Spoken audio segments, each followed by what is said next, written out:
les journaux, tout le monde peut voir notre visage. Il ne faut pas avoir honte maintenant de porter ces messages. Donc n'hésitez pas à prendre la banderole de tête, à vous mettre devant, à passer les uns les autres, hein, bien sûr, il ne faut pas que ce soit toujours les mêmes.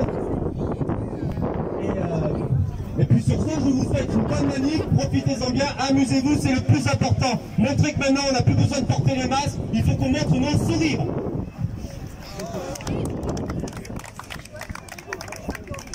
Donc Agen, manifestation anti-pass sanitaire, samedi 19 mars 2022. Nous sommes toujours là pour militer contre le pass sanitaire, le pass vaccinal, pour la réintégration des soignants. Et nous le ferons tant que tout ça ne sera pas au moins décidé au niveau de l'État, enfin au moins annulé. Quelle que soit la manière, donc ça arrivera quoi. Voilà, on ne sait pas. Mais il faut que ça se produise en tout cas. Donc on est là pour le rappeler. Allez, à plus.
Ça va. Alors si Jésus a dit de nous aimer les uns les autres, moi aussi je le dis. Mais oui, il faut. Voilà. Mais c'est pas toujours évident, hein. Ouais. On fait des efforts quand même. Et comme je dis, hein, quand les gens ils sont pas gentils avec nous, c'est plus difficile. Oui. Hein? Voilà, mais il faut essayer de regarder le côté positif à chacun. On a perdu un membre. on a perdu un membre. Donc la Vaticana de ce samedi 19 mars. Liberté. Voilà, il est là, n'est-ce pas? C'est la crise, hein, le carburant est très cher pour venir à Agen. Liberté. À 2 € le litre, hein, voilà. Donc résultat des courses, on n'a plus personne à la manif. Voilà. Donc Macron, attention, hein, il n'a pas fini de nous avoir sur le dos. Hein.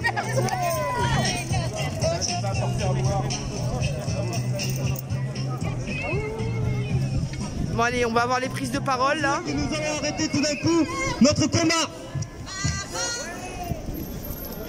Je prends la parole juste un instant, après je vais laisser vraiment à tout le monde l'occasion, encore une fois, de définir pour eux ce qu'est la discrimination, car c'est ce que l'on a vécu pendant plusieurs mois, et c'est pas parce que tout d'un coup, il y a des choses plus graves qui se produiraient, tout d'un coup, en fait, les mesures sont enlevées, dis donc, il y a des pays plus dictateurs que le nôtre, non mais sans déconner, on est tous là, on a vécu ça pendant plusieurs mois, et on voudrait faire comme si ça n'a jamais existé. Alors non, on va continuer à être là, on va continuer à dénoncer ce scandale d'État qu'a été ce pass vaccinal, et qui risque très bien de revenir sous de nouvelles formes, puisque maintenant c'est dans la loi. Et maintenant, pour tous ceux qui sont vaccinés, grande nouvelle, la 4e dose arrive. Et puis peut-être la 5e et la 6e, on ne sait jamais. Donc ça ne s'arrêtera que quand il y aura tout le monde. Nous ne voulons pas faire de la propagande. Nous voulons dire la vérité. Et la vérité n'est absolument pas dans les grands médias, subventionnés avec nos impôts. Ils sont tous sous la coupe de l'oligarchie. Ils font ce que l'on leur dit de faire, c'est-à-dire nous raconter des balivernes pour nous faire accepter l'inacceptable. Donc nous allons vous raconter des faits indiscutables. Un point en particulier, qui est celui des traitements contre le virus, le Covid. Ils existent, ils sont efficaces, c'est prouvé, démontré et reconnu, sauf dans les pays occidentaux, dont la France. Ça a commencé avec le reniement, la calomnie jetée sur le professeur Raoul et d'autres. Mais quoi qu'en disent les grands médias, le traitement par l'hydroxychloroquine et l'azithromycine est efficace. Il fonctionne. Des tas de pays, hors la France, hors l'Union européenne, en ont fait la démonstration. Il n'y a pas photo, c'est une stricte vérité. Ce qui veut dire qu'avec les traitements, il n'y aurait pas besoin des confinements. Il n'y aurait pas besoin de ces vaccins expérimentaux. On pourrait désengorger les hôpitaux. Il n'y aurait pas autant de monde, comme on nous le dit d'ailleurs, parce que tout est proportionnel. C'est pas si cataclysmique que ça. L'engorgement des services d'urgence, de réanimation, etc. n'est dû qu'au fait que depuis 15-20 ans, c'est-à-dire depuis le plan Juppé de 95 exactement, il y a réduction des lits, des effectifs et des budgets. Il n'y a rien de tel pour tuer un service public, de lui sucrer les budgets. Et après de dire, voyez, il ne fonctionne pas, il n'y a que le privé qui peut nous sauver. Ceux qui sont allés dans le privé ont vu combien ça coûte. Et ce n'est que le début. Alors, suite à l'histoire de l'hydroxychloroquine et de l'azithromycine, de l'azithromycine, voici un nouveau scoop qui est paru dans François, qui est un véritable journal d'investigation, qui ne se contente pas de lire les prompteurs et de faire le perroquet.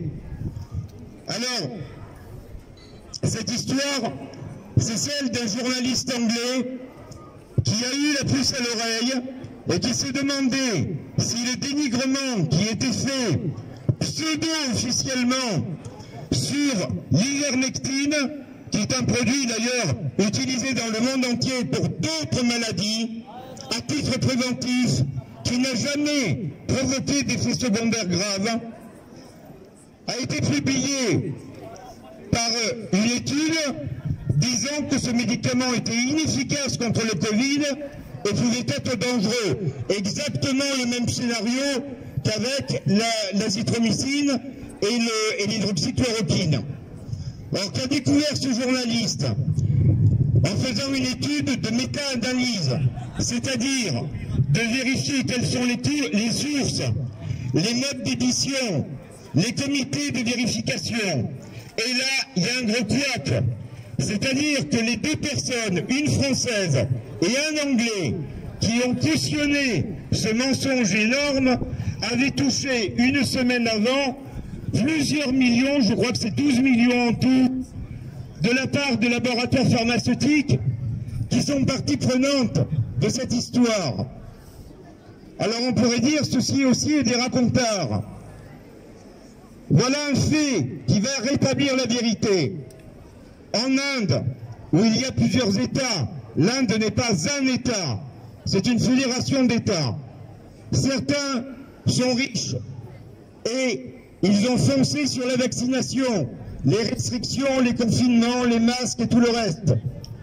Le taux de létalité et de mortalité, d'hospitalisation est parmi les plus hauts du monde, exactement comme en France, et d'ailleurs tous les pays qui ont adopté cette politique vaccinale, en rejetant toutes les autres. A contrario, un autre État, indien, l'Uttar Pradesh, qui est un État plutôt pauvre, et qui dès le départ a compris qu'il ne pourrait pas se payer le prix exorbitant des vaccins, a décidé de traiter la population de façon préventive et curative avec justement l'ivermectine. C'est ça que je disais, hein, si je me trompe, avec l'ivermectine.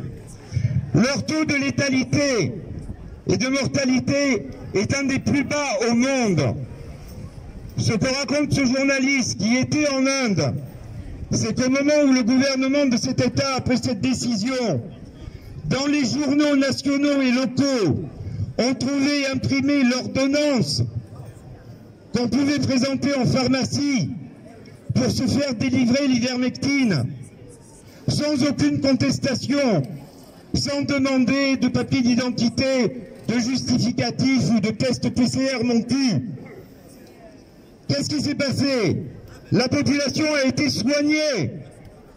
Alors, la conclusion de tout ça, c'est quoi? Et personne ne peut le nier. On nous force, on nous oblige, on nous met au rencard, on nous fait paria de notre société, parce qu'on refuse les vaccins qui sont dangereux. Et on voit les dégâts, même si c'est tenu sous le silence. On le sait, le nombre d'accidents post-vaccinaux est absolument effarant.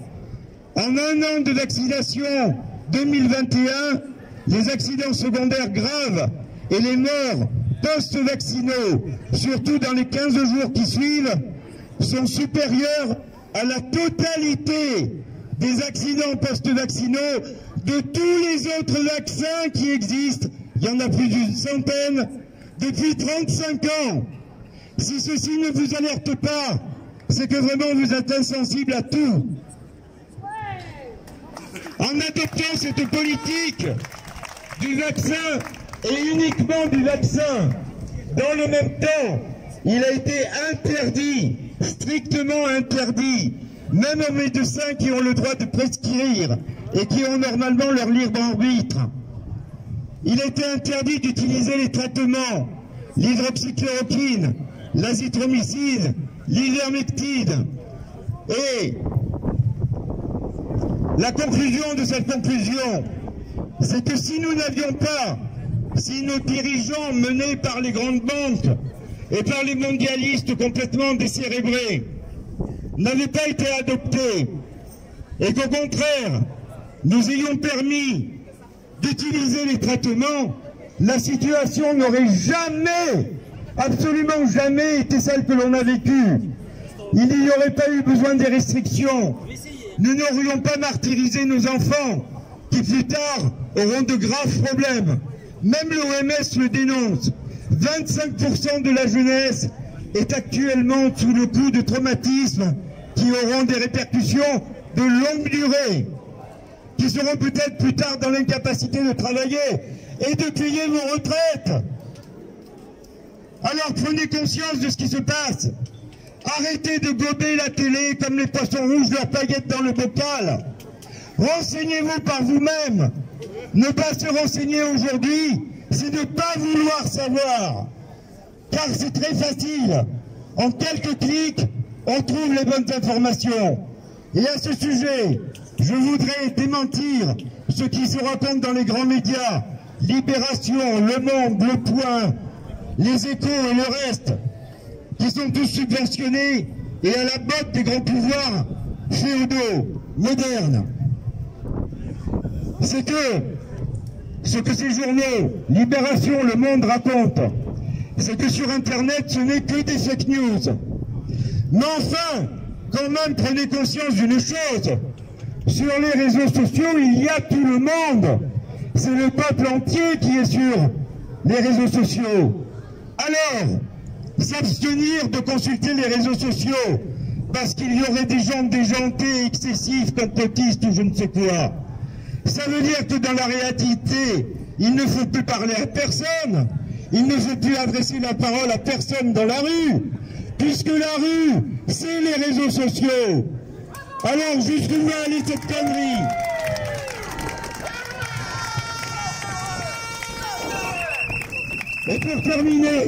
Et pour terminer, lorsque vous décidez d'acheter un smartphone ou le dernier appareil électroménager à la mode, ou une voiture, comment faites-vous? Vous vous renseignez auprès de vos amis. Et puis après, vous allez vérifier. Vous demandez à un tel et un tel, qu'est-ce que t'en penses?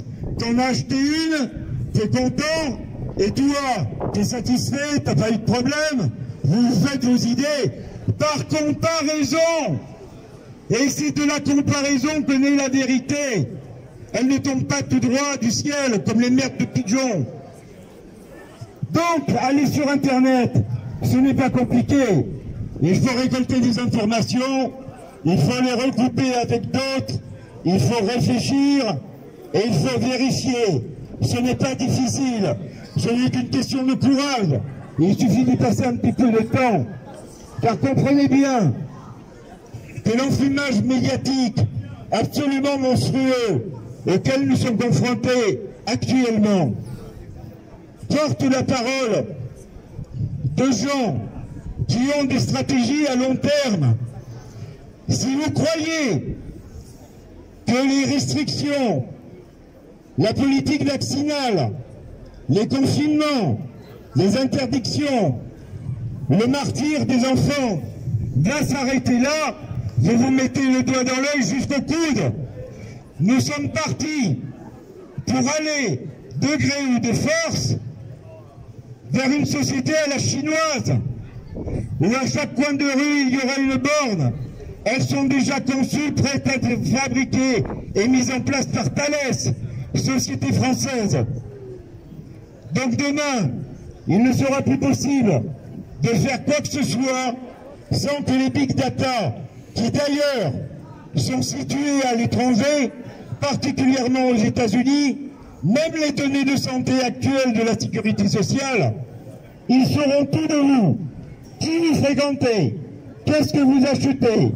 Quelles sont vos habitudes de vie? Vos relations sexuelles? Vos idées politiques? Etc. etc. etc. Et là, nous serons pris dans la nasse et il sera très très très difficile d'en sortir. Personnellement, je ne crois pas que nous arriverons jusqu'à ce point, pour plusieurs raisons. Premièrement, nous sommes en France, et la France, ce n'est pas n'importe quel pays. C'est le pays des droits de l'homme, de la liberté, de l'égalité et de la fraternité. Si actuellement notre société ressemble à la décadence de l'Empire romain, les arbres ne montent pas jusqu'au ciel. Il y a un moment où ça va s'arrêter. Mais ça ne s'arrêtera que si les gens prennent conscience. Nous ne disons pas vous devez faire ceci, vous devez penser cela. Nous disons à la population, réfléchissez, informez-vous. L'heure est vraiment très grave. Il en va de l'avenir des générations futures. Et si le confort actuel, qui consiste à pouvoir aller au restaurant, en boîte de nuit, en vacances, ou dans les bars, en étant vacciné et QR codé, dites-vous bien que le bonheur de maintenant n'est qu'un bonheur illusoire et que nos enfants le paieront très très très cher. Voilà. Informez-vous, nom de Dieu, informez-vous. Arrêtez de gober les médias, les grands médias subventionnés. Allez vous informer sur d'autres plateformes et vous allez voir la vérité bien différente de ce que l'on nous raconte. Merci. Pas seulement pour nous.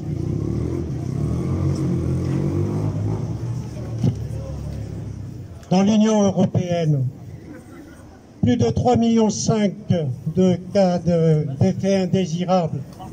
Ils sont enregistrés. Le micro est plus près. On entend mieux. Allez. Alors je répète, dans l'Union européenne, plus de 3,5 millions de cas d'effets indésirables. Ils sont enregistrés, dont plus de 43 000 personnes handicapées et 38 000 décès suite à la vaccination. Pour avis. Rien ne semble émouvoir les dirigeants, quels qu'ils soient. Lors du sommet mondial de la santé à Berlin, le directeur général de l'OMS a fixé comme objectif de vacciner 70% de la population mondiale d'ici le milieu 2022. Et dans le même temps, pour Pfizer et Moderna, le projet est de vendre pour 51 milliards de dollars de vaccins.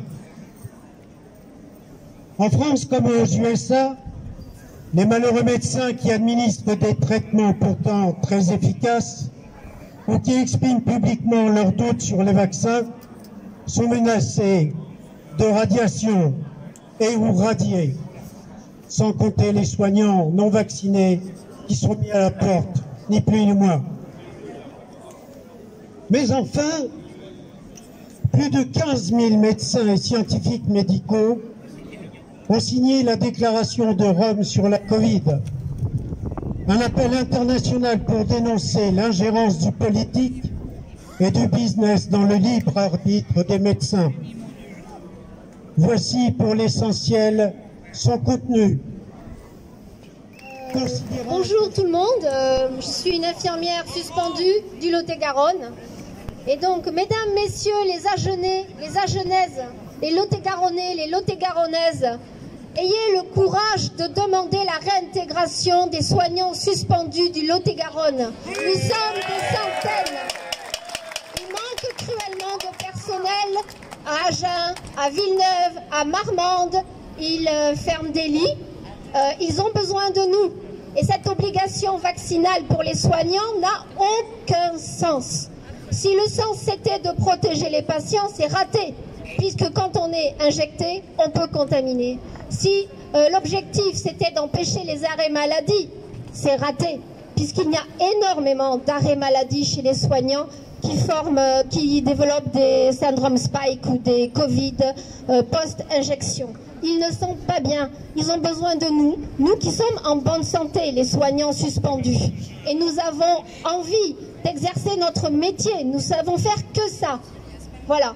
Qu'est-ce que je voulais dire de plus? Oui, je voulais remercier la sénatrice Madame Bonfanti-Dosa du Lot-et-Garonne qui a eu le courage de participer à la tribune des 21 parlementaires qui demandent la réintégration des soignants suspendus, 15 000 officiels, mais beaucoup plus, et des 6 000 pompiers.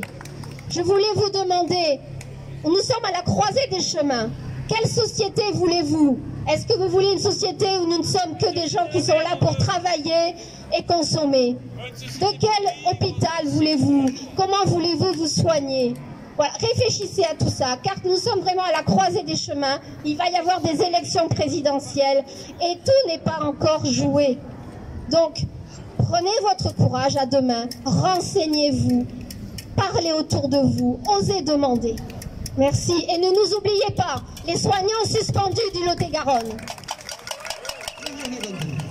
On a fait un sitting. Je reviens à ça qui m'interpelle. Voilà, on fait un sitting.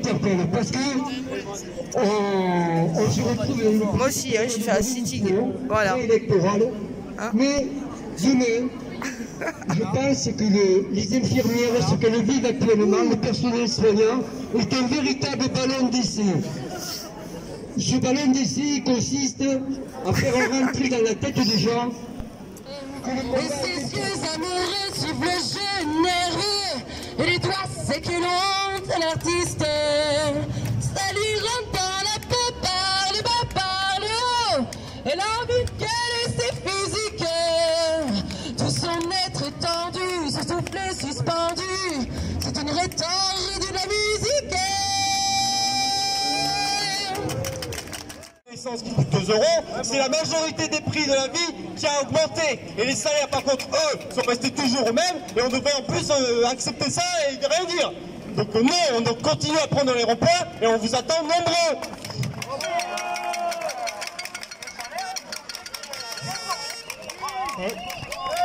Moi, j'ai une information, elle va être très courte, elle est encore plus vraie que la sienne.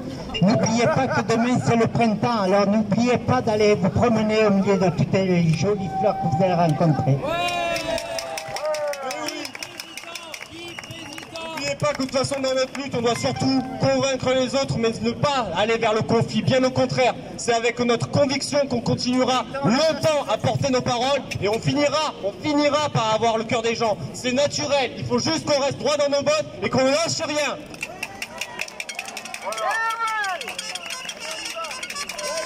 Sur ce, je vous fais la marche de la manif.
Alors ici, c'est la fabrique à sourire.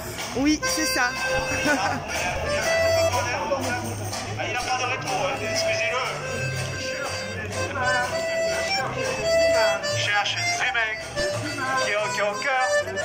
Samedi prochain en kiosque.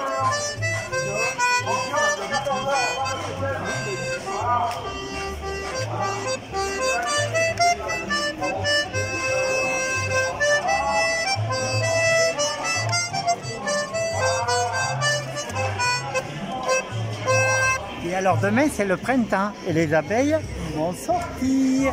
Elles vont aller butiner. Et voilà, et c'est merveilleux. Hein? Allez, bisous Guy. Canada, La Batucada 2022. voilà. Allez, finale. Alors, très outillé, hein, avec une poêle. C'est très sommaire chez nous, hein. On est pour la résilience, hein. Voilà. Et une cuillère en bois pété.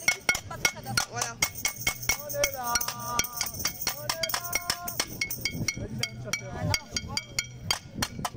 Ah ben voilà, ça nous manquait. Voilà, c'est ça qui manquait.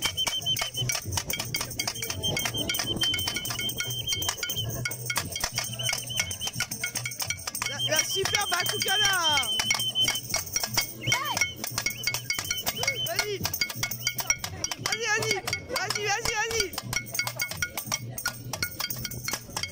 Ouais. Ici, allez, 1, 2, 3, allez, 1, 2, 3, allez, monte.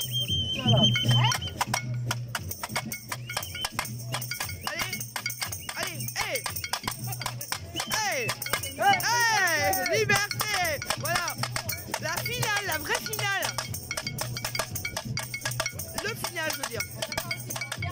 Je suis fatigué, hop, tiens, on en reprend ça. Oui, attends.